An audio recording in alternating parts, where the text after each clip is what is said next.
আসসালামু আলাইকুম গাইস, নিয়ে এসেছি আপনাদের জন্য আরও একটি রেসিপি, আলু জিরা।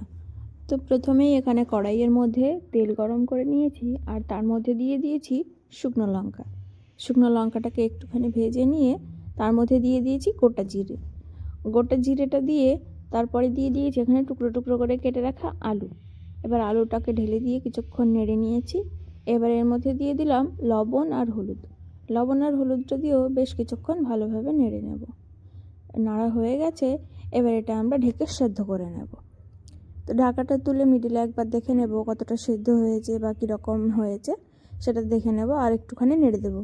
নেড়ে চেড়ে আবারও ঢেকে দেব, ঢেকে আরও কিছুক্ষণ সেদ্ধ করে নেব। তো আমরা আর ঢাকবো না, ঢাকা হয়ে গেছে। এবার আমরা কিছুক্ষণ নেড়ে চেড়ে ভেজে আলুটা তুলে নেব। যে যেমন ভাজা পছন্দ করেন সে তেমনটা ভেজে নেবেন, কম বেশি করে। তো কেমন হয়েছে জানাবেন, এবং ভালো লাগলে অবশ্যই একটা লাইক, কমেন্ট এবং সাবস্ক্রাইব করে দেবেন।